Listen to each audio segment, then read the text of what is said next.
Daily Broadside, day 725. Well, it's Sunday.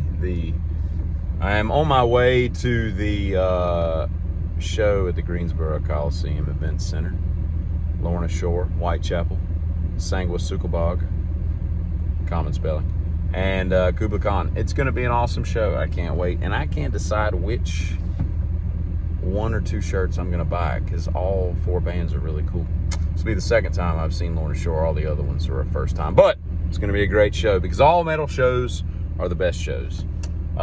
Anyway, speaking of shows, so Friday night came and went. Got a little rainy there at the beginning. We were supposed to play outside at the brewery there, and we ended up playing inside, which was cool. It's a nice, quaint little corner to play in and all. It was probably 150, 175 people at times.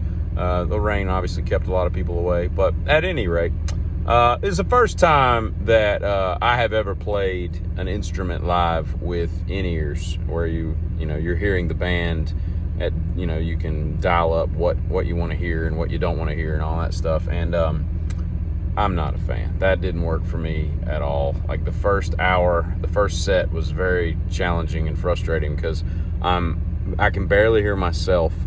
I could hear the drums just in the room, and that was cool. I could hardly hear any piano. I could hardly hear any lead guitar, and very little rhythm guitar. I could just hear vocals and a bass drum in behind me, which got me through, but it was tricky. The weird part about it was, being a lead guitarist all my life, I could look at the lead guitar player and I could tell what he was playing. I just couldn't hear it. It was very strange. And then, I don't know if you've ever tried to play live, follow a piano and a bass drum with a bass to an Elton John song when you can't hear the piano or much of the bass. Very challenging. You kind of need to hear what you're trying to, structure yourself into, locking into. So that was very tricky, and it was weird too because it was like the second set. I come out, I tried the in-ears, I adjusted a couple of the levels, I could hear a little bit better. Then the battery pack died, so I didn't have anything. So I just took them out of my ears, and I'm listening to the ambient noise in the bar. But the problem was that they had floated all the PAs and everything above. The subwoofer was up in the air, so I couldn't feel, the bass running through the floor, and everything was 5 feet ahead of me, so it was just reverberating off the back, and I couldn't hear enough. It was kind of like when you wake up in the middle of the night and your arm is numb, and you're like, I can't feel my entire arm. I know I have an arm because I see it moving, but I can't. That's what it was like playing the bass. So I'm playing, and I could just faintly hear what I was playing. It was very strange, very strange. But it got a little bit better because I kind of got used to hearing nothing really, and we got through it. So it was all right.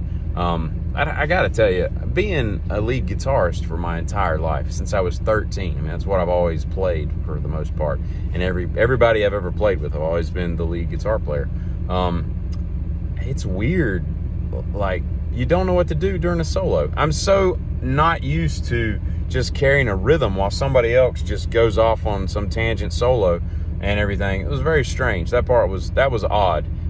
It's weird not being like the focal point of that part of the song. So that takes a little getting used to. I mean, playing the bass is really fun. It's a cool instrument, and when there's a cool bass line, it's a brilliant instrument. Most people don't know what it does, and they don't know what it brings to the song. But when there's a cool bass, like we played Moonage Daydream by David Bowie, phenomenal bass line, really fun.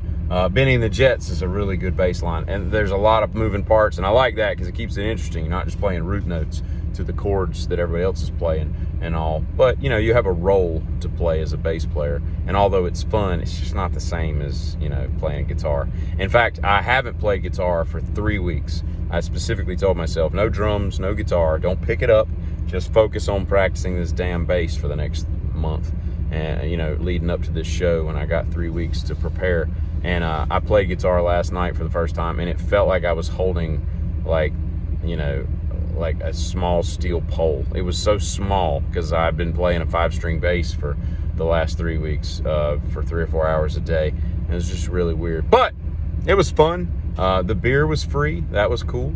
It is nice to go to a brewery and not have to pay $7 for a beer, so that was pretty cool. Food truck wasn't bad.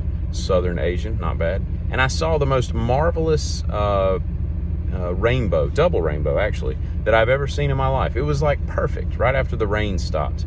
It was a Nelson song, really. After the rain washes away the tears and all the pain. I think that's the words. I don't know. Anyway, so there's that. So we got that to look forward to. But next time, I got to have a monitor all to myself because I'm old school. I need amps and monitors like blaring my ears out because that's just how I focus and everything. So anyway, that's all I have about that. So off to the Greensboro Event Center complex to go have my face smashed in by heavy metal. I get it.